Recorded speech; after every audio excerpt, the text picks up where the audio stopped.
Pagbasa mula sa aklat ni Propeta Isaías.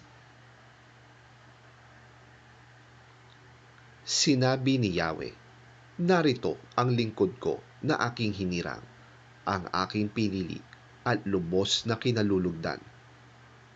Ibinuhos ko sa kanya ang aking espiritu at siya ang magpapairal ng katarungan sa mga bansa. Hindi siya makikipagtalo o makikipagsigawan, ni magtataas ng boses sa mga lansangan. Ang marupok na tamboy, hindi niya babaliin. Ilaw na aandap-andap, hindi niya papatayin. Katarungan para sa lahat ang kanyang paiiralin. Hindi siya mawawalan ng pag-asa o masisiraan ng loob hanggat katarungan ay maghari sa daigdig. Ang malalayong lupain ay buong pananabik na maghihintay sa kanyang mga turo. Ang Diyos na si Yahweh ang lumikha ng kalangitan. Nilikha rin niya ang lupa at nagbigay buhay sa lahat ng bagay dito sa daigdig. Kaya't sinabi ng Diyos na si Yahweh sa kanyang lingkod,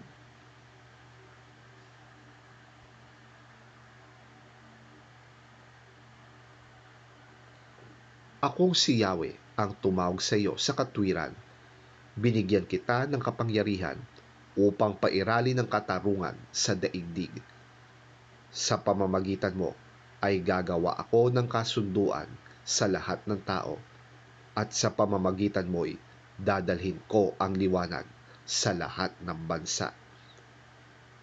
Ikaw ang magbubukas sa mga mata ng mga bulag at magpapalaya sa mga bilanggo ng kadiliman.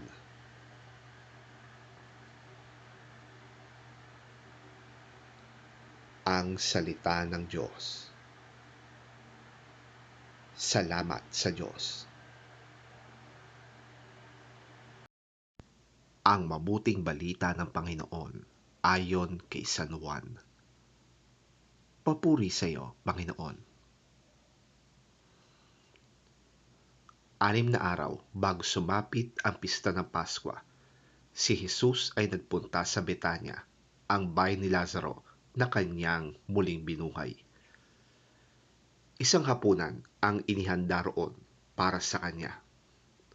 Si Lazaro ay isa sa mga kasalo ni Jesus, samantalang si Marta naman ay tumutulong sa paglilingkod sa kanila. Kumuha naman si Maria ng isang bote ng mamahaling pabangong galing sa katas ng dalisay na nardo at ibinuhos sa mga paa ni Jesus. Pagkatapos, pinunasan niya ito ng kanyang buhok at humalimuyak sa buong bahay ang amoy ng pabango. Ito'y pinuna ni Judas Iscariote, ang alagad na magkakanulo sa kanya. Sinabi niya, bakit hindi na lamang ipinagbili ang pabango at ibinigay sa mga dukha ang pinagbilhan? Maaaring umabot sa 300 salaping pilak ang halaga ng pabangong yan. Sinabi yon ni Judas, hindi dahil sa siya'y may malasakit sa mga dukha, kundi dahil sa siya'y magnanakaw.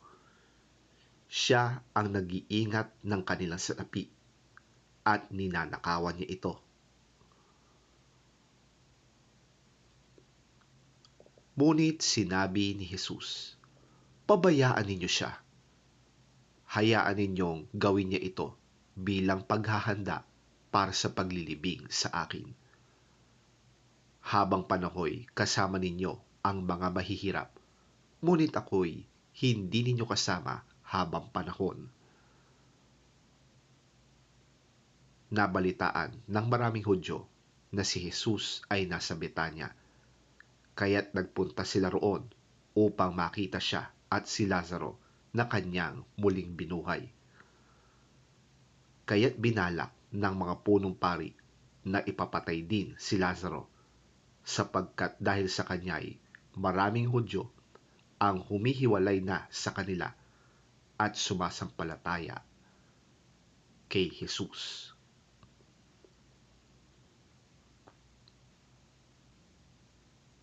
Ang mabuting balita ng ating Panginoon.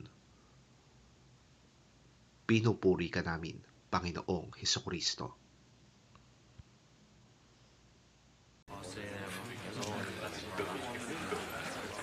Six days before the Passover, Jesus went to Bethany, the home of Lazarus, the man he had raised from death.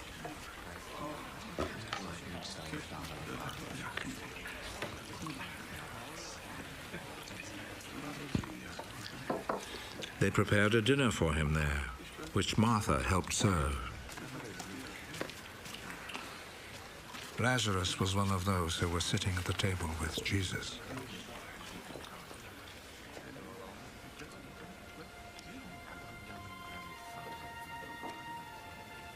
Then Mary took a whole pint of a very expensive perfume made of pure nard, poured it on Jesus' feet,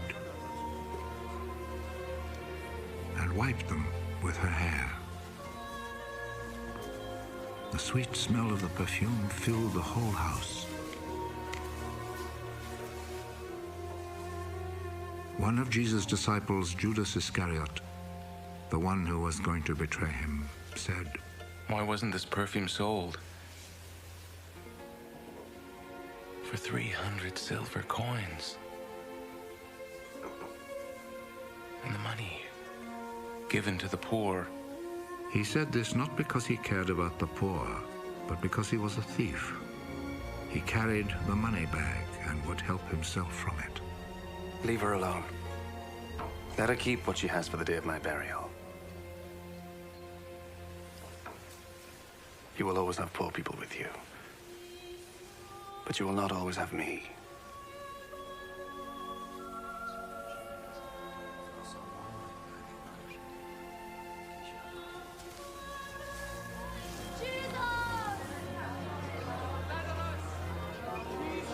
A large number of people heard that Jesus was in Bethany, so they went there, not only because of Jesus, but also to see Lazarus, whom Jesus had raised from death.